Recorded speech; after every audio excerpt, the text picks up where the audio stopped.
Having student loan debt when you just finished 8 years of undergrad and graduate school, that got them to where they are. And as any practice finance lender that is a specialty lender like Panacea, we all know that. We all know that they got to where they are and they have student loan debt, which then allows them to be part of the industry to begin with.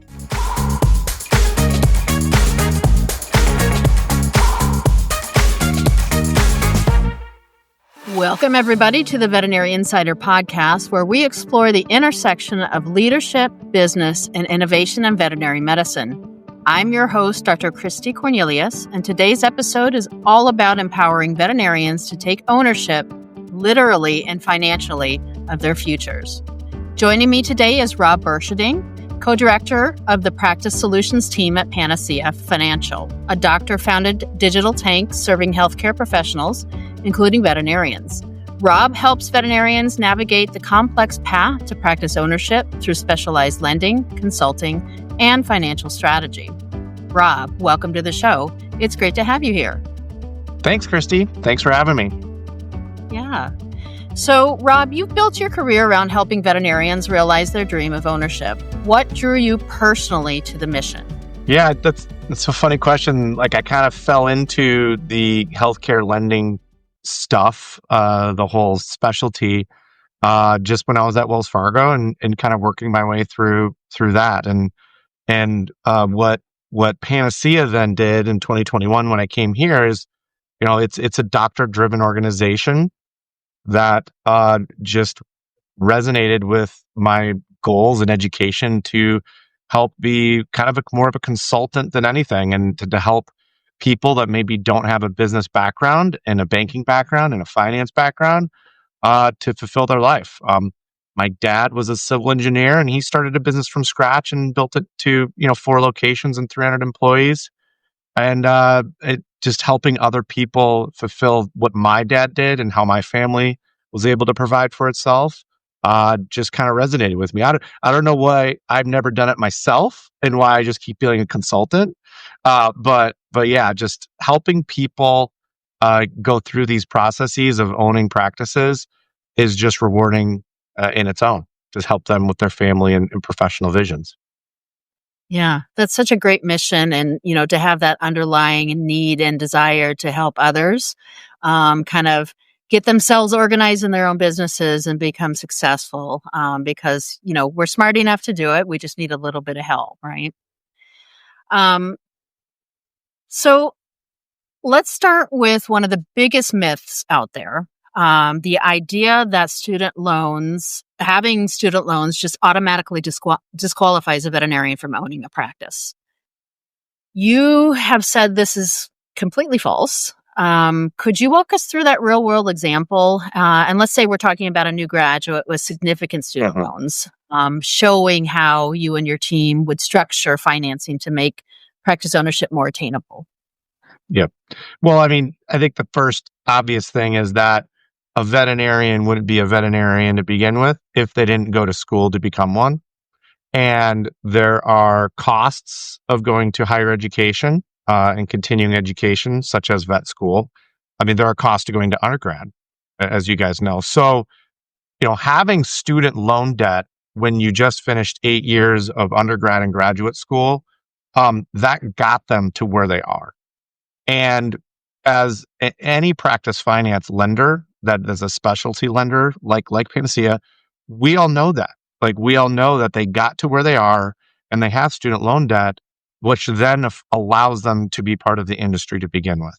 And so anybody that ever tells a young veterinarian that we can't do a loan for you to start or buy a practice or something because you have student loan debt probably means they don't understand it. They don't have that same perspective.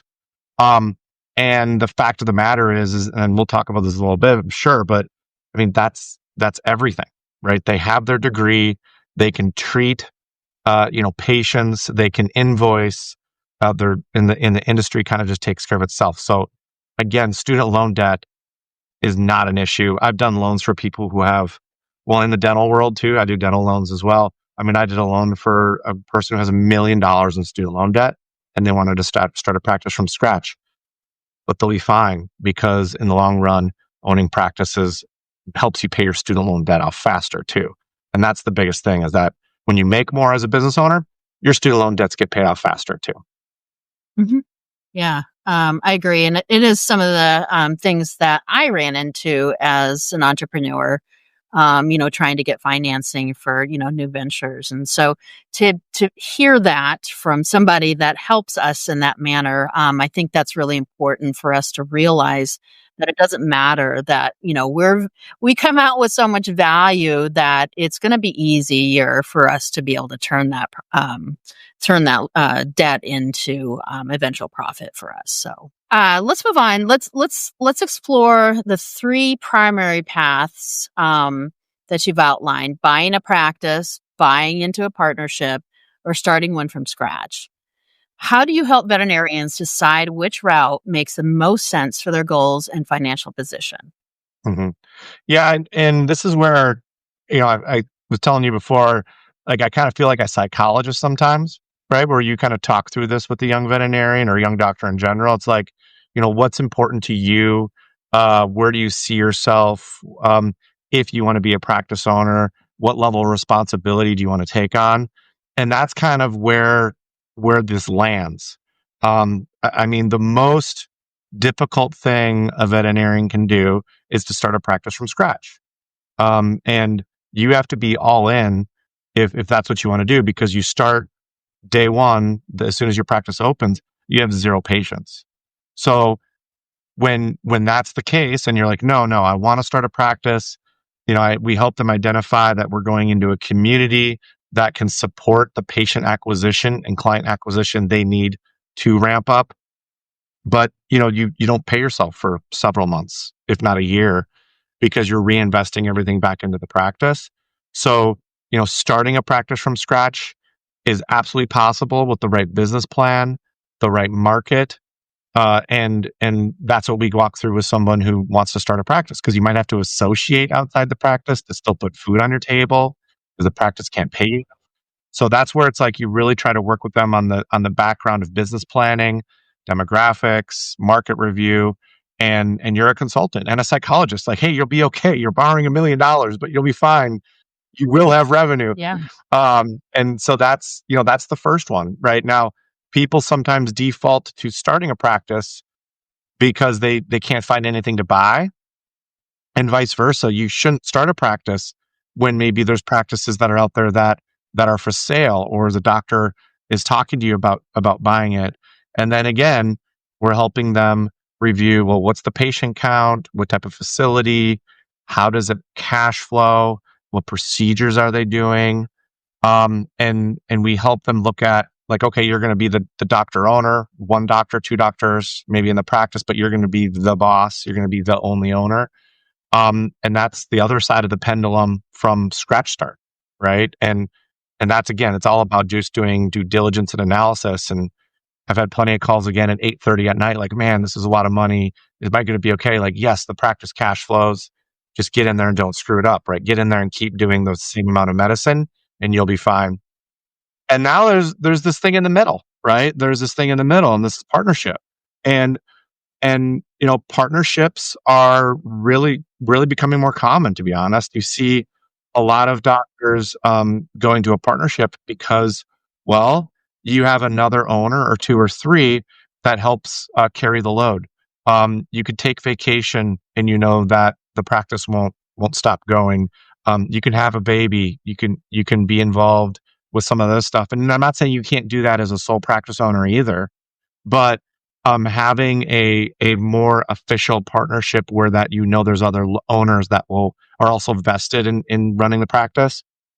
That's kind of what we're seeing happen in the middle. I mean, I was just at my daughter's thing at school this morning, and my neighbor is a 50-50 partner in an 8-doctor practice in this area, and she loves being a partner. And she's had 3 kids, while she was a partner. So it all kind of depends on the clinical background of the person, their enthusiasm to running it all on their own versus sharing responsibilities. and just kind of how big of a bite they want to take from the kind of entrepreneurship side of things. There's so many other factors that we don't have time to get into, but yeah, we're seeing a variety of those every day, and there's no wrong way for anybody. It's just personal and professional preference. Yeah. Yeah, that makes sense. I've been hearing a lot of buyers who are younger, and they, have the opportunity to buy into a practice, but they realize that the practice is like all run down, outdated. What's the advantage of taking that on versus just starting over? Yeah, and I think that gets back to the number one thing that every veterinarian wants to do, which is treat patients. And that's when you are buying an established practice or buying into an established practice. It's all about looking at the schedule, looking at how many active patients there are, how many clients are in the area, and on the book, so to speak, in the software. The facility, just like a house, can be fixed. Like now again, if it's a really old building that was built in 1850, like that may not be a good place for the vet practice to stay long term. But if the business itself has patience, it has goodwill, it has an active schedule, the community supports it, the facility is just cosmetic. I mean, that could be relocated. It could remodeled. You can add new equipment. That's secondary. So I really think it's important if someone, and by the way, that should be reflected in the value too. So like if you're being offered to buy into a practice and it is a little bit dilapidated or old, well, that's going to probably reduce the price of the practice because they know that needs to have some reinvestment in the capital equipment or the aesthetic of the practice. So it should be accounted for in price too. Yeah. Yeah, absolutely. Thank you. And you had mentioned, location strategy, in market research and things like that.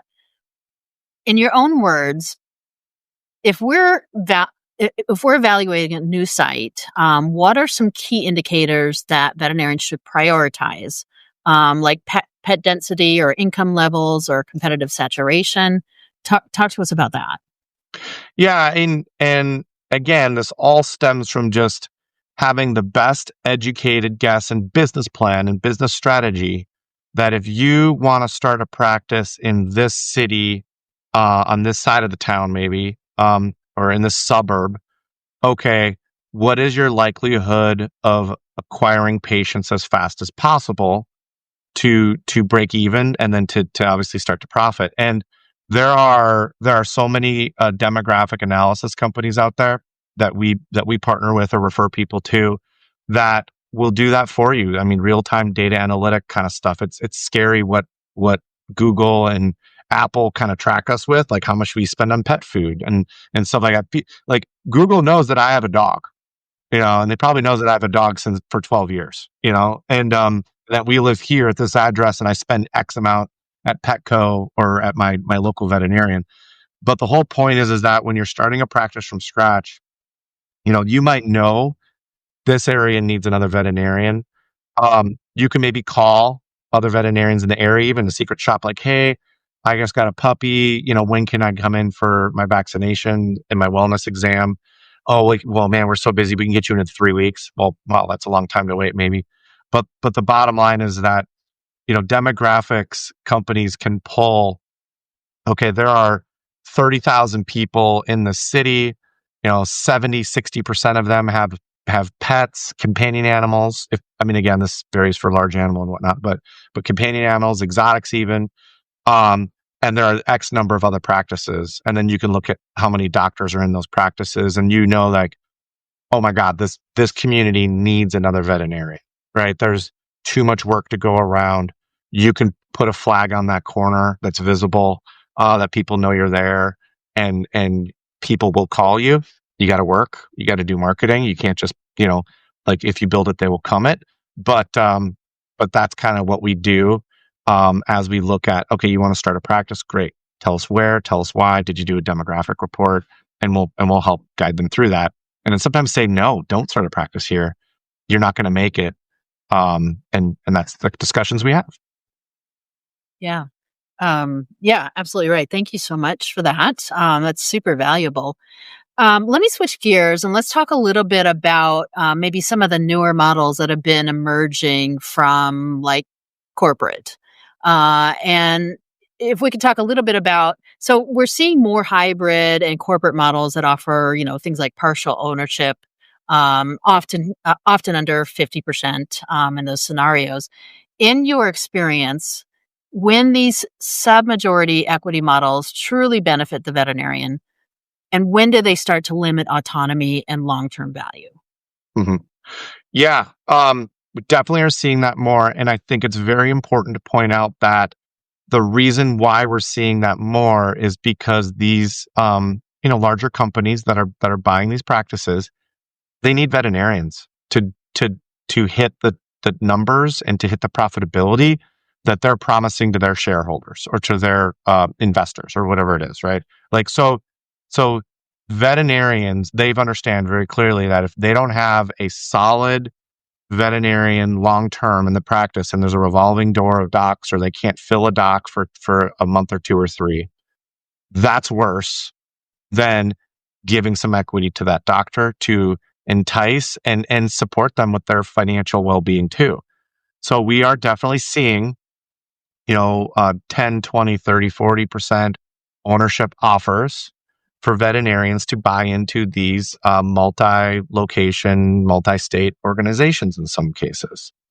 The pros are the corporation has a bunch of business people in it, right? They know how to run a P&L. They know how to hire. They know how to, run key performance indicators and monitor the financials. They know how to negotiate a lease. They know all the business side, right? But again, what they don't know is the veterinary medicine side, which drives everything, right? So if you're a veterinarian that, okay, I'm being offered to buy 25% of this profit or this practice, which I get 25% of the profit, and I'm okay owning a minority share, that helps me professionally because I could still be just a veterinarian. I don't want that other stuff. But then I make a little bit of the profits that I'm doing and running this thing. Then great, right? Great. You're marrying into an ownership model. I will say that too. Partnerships are a legal marriage. So you have to make sure that's symbiotic, just like a spouse. And it's hard to exit in some cases because there's a legal marriage. But those partner models, even private practices, are doing this a lot more. I think it's a great way for veterinarians to make more, appreciate their education, and have a say. Because even if you are a minority owner, hopefully you start to have a say on, hey, we really need to upgrade the digital technology in here. I want to implement an ultrasound and start doing that. And they can improve their clinical skills and procedure mix in the practice too. Again, though, those are things that you want to vet out about. If I become a partner, what is expected of me and how much of a voice do I have clinically and professionally? But it's a viable option for a lot of people out there. And it's a good way. It's a win-win, right? Yeah, for sure. Just making sure that we're going in there with, our eyes open. We're, reading through everything. We're getting legal advice, when it comes to contracts and things like that. Right. But yeah, you're right. There are some ways that is, successful, for both parties. And so it's good to have some, emerging options available to us. I think it really comes down to knowing how to negotiate your influence before really kind of signing anything. That ownership is just as an equity, it's actually leadership. And you're like taking ownership into that part of the practice. And, I often wonder, because there are some of us that say, oh, well, why would you give that much away of something that why don't you just start it up yourself, right? You own 100% of it. But I also see that, you might have more potential having partial ownership of something that has a lot more support than you would be able to do on your own in the end. And you would, maybe have a better, more options for exit, too as well. when it comes to something like that. So, yeah, just some things to think about. Um, so we're going to shift a little bit. Let's talk about one of the biggest tensions in the market today, which is private equity.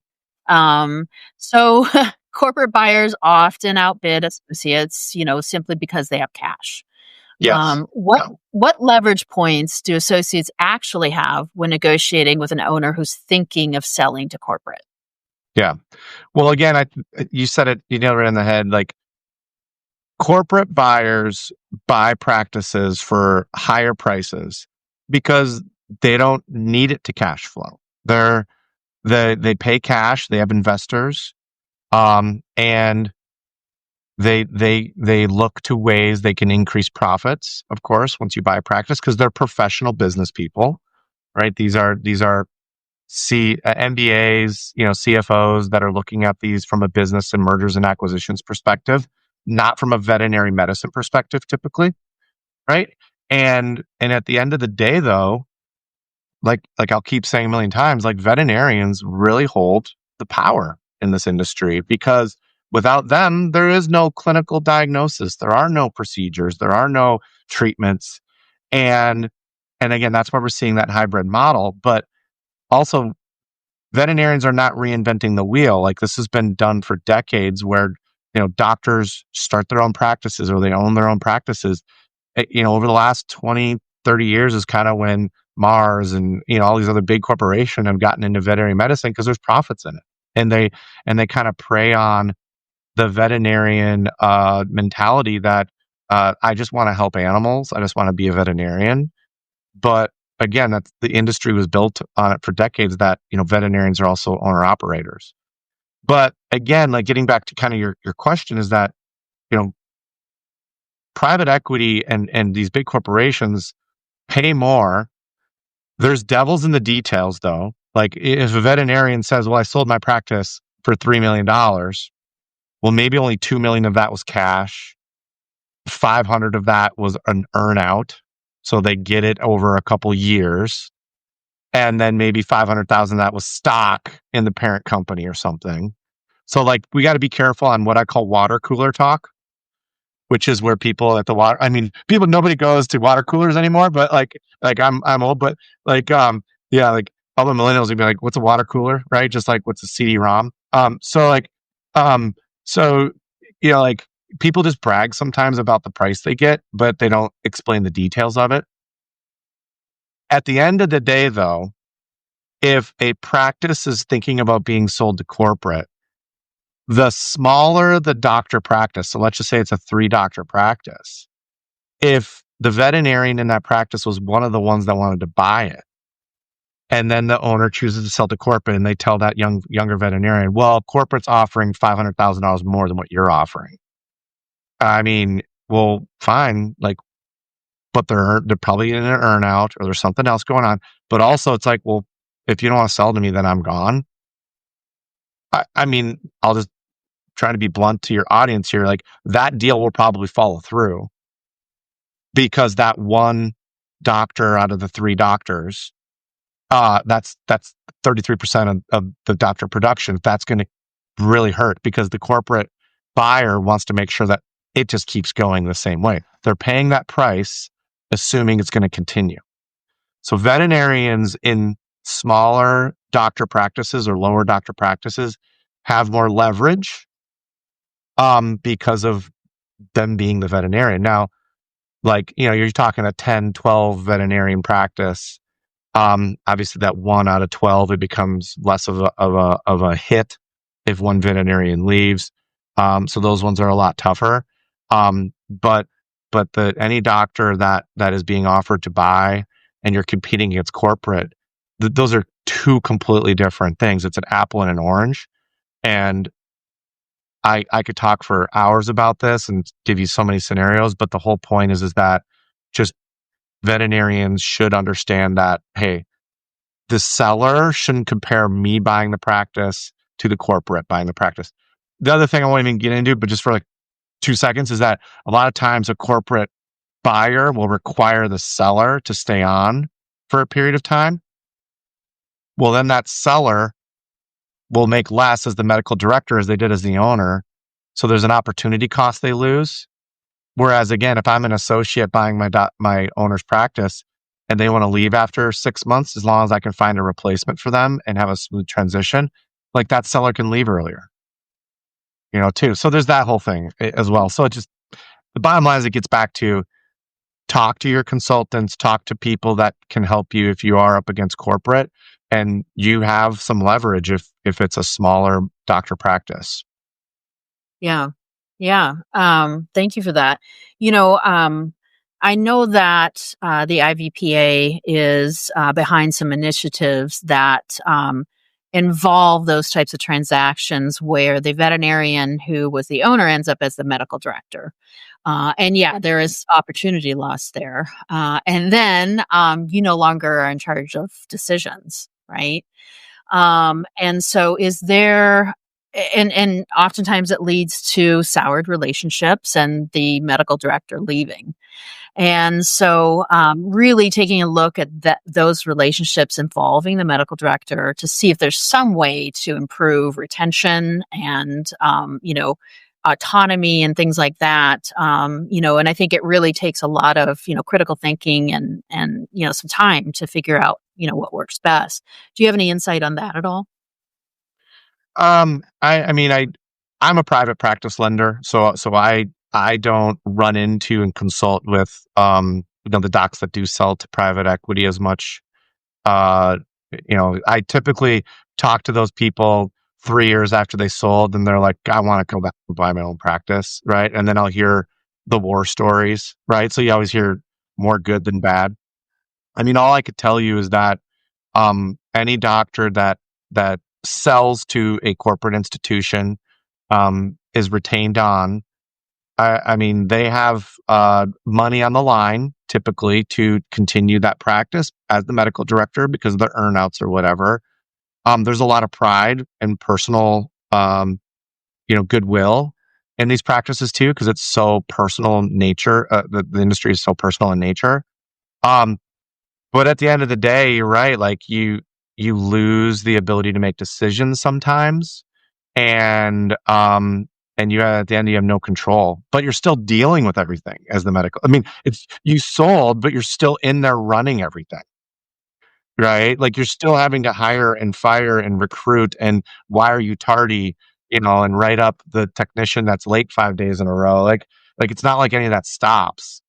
Like I was a Wells Fargo bank manager. I didn't own the bank, but I had to deal with everything that walked into that bank, and it's just, you don't ever get away from HR. It seems like. Yeah, for sure.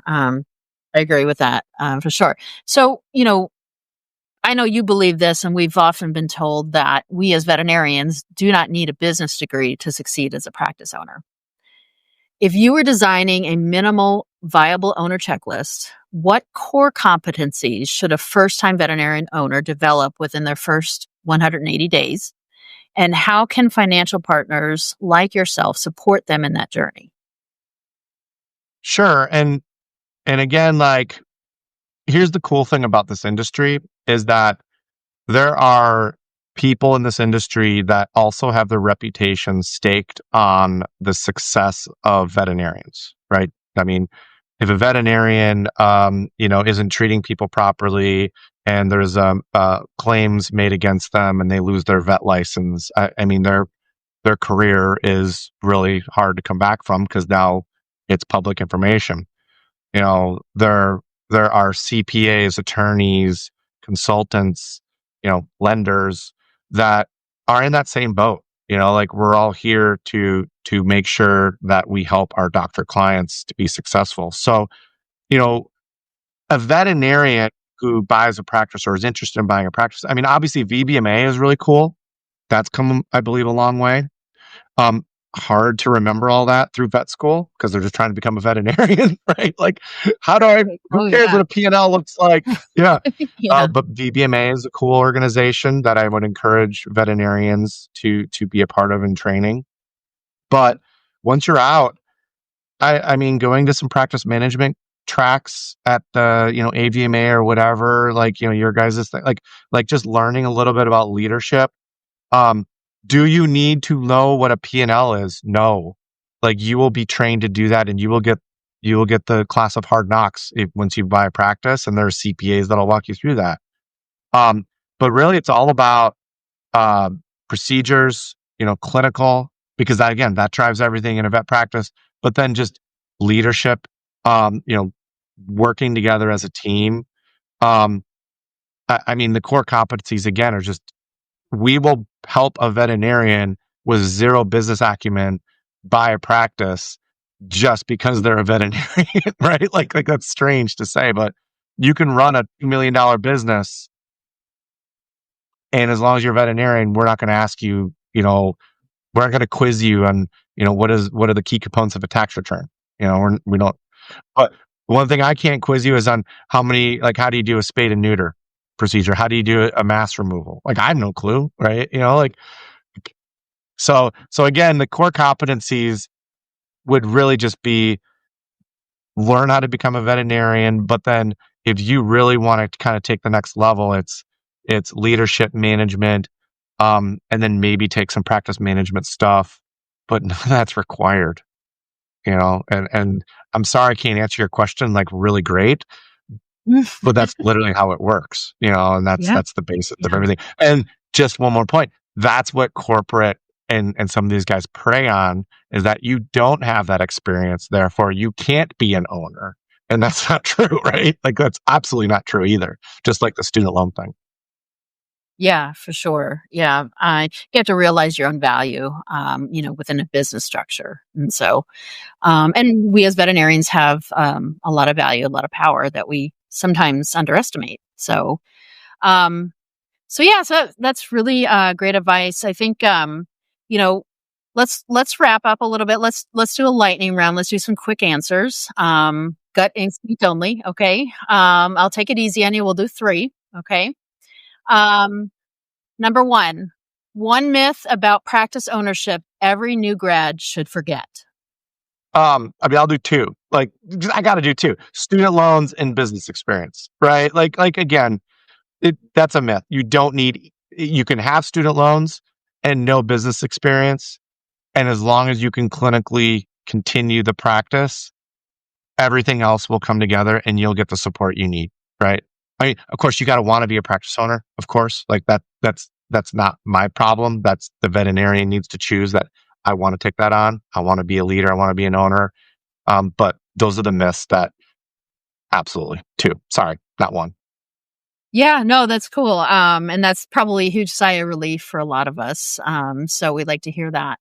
1 weekly metric no owner should ignore. Oh man. Gosh, if it's an existing owner, then there's a few metrics, but like net new patients, right? Net new clients. That's a really good one. Like, how many more patients am I getting? Or how many new clients am I getting versus what I'm losing? Right? That'll tell you if you're growing your book, your clientele. I think that's a good one. Again, there's P&L stuff, there's revenue stuff, it's just fee schedule stuff. But like, if you have patients walking in the door, everything else kind of does take care of itself, right? So that's probably a really good metric to watch. Yeah, thank you. And then one last one. Give me 1 clause every vet should negotiate in a corporate or hybrid deal. Man, you threw a legal question at me. So I'm not an attorney, right? So I need to say that before I answer this question. Yeah. And this is really hard because, like, if you're becoming a partner in a practice and it's a corporate or hybrid deal, I think it's got to be it's around your compensation or around your decision making would be the 2 that come to mind. Number 1 would be like, okay, making sure that there's a fair distribution of profits and distributions of net income. So, and then maybe how you're compensated, right? Is there a compensation formula on production or on invoicing? So I think it's either how you're compensated, but then also like exiting, right? In these corporate deals, like, okay, I'm buying in for 10% for 200,000 or whatever it is. Like, I'm just making numbers up. Well, how do I sell that back? Right? Like that, what's the exit opportunity? And that would be maybe in a corporate deal. That's a little bit more important. I don't know. Like, yeah, just have a good lawyer because and someone that does vet, that's probably the clause that I would say. Have an attorney that knows this stuff. Look at it with you before you say. Yeah. And it's worth spending the money on an attorney. A lot of veterinarians I know don't like to spend money to lawyers, but it could be worth it and save you thousands, if not hundreds of thousands of dollars if you're becoming a practice owner. Yeah, absolutely. And, for someone that, has made a few mistakes on the way, I can say, yes, having a lawyer is really essential if you're going to be, talking about things that affect your future. So, thank you so much, Rob. Thank you for being a guest today. And thank you for reminding us as veterinarians that ownership really isn't out of reach. It's just it's a different type of learning curve is all. Can you please remind us how we all can get a hold of you and where we can find more information about you and your team? Sure. Yeah. I mean, so Panacea, they can't walk into a bank to find us, right? So we're a digital online bank for doctors. So go on the web, right? PanaceaFinancial.com. Anybody can reach out to me anytime. I'm always a resource, and you can find me on the website. You can find me on LinkedIn, but it's Rob at PanaceaFinancial.com. But yeah, please go on our website, check us out. We do a lot of cool things on the consumer side. Yes, I help doctors, buy practices, start practices, but we also do student loan consults. We do first-time home buyer programs, what we call white coat mortgages, which is doctor-specific mortgage products. I mean, there's no such thing as a dumb question. Any veterinarian that needs any personal financial or professional practice financial stuff, we're here to help and support the cause. Yep. So, thank you again, Rob. I'm Dr. Christie Cornelius, and this has been the Veterinary Insider Podcast. Until next time, stay curious, stay courageous, and keep leading from the inside out. Thank you.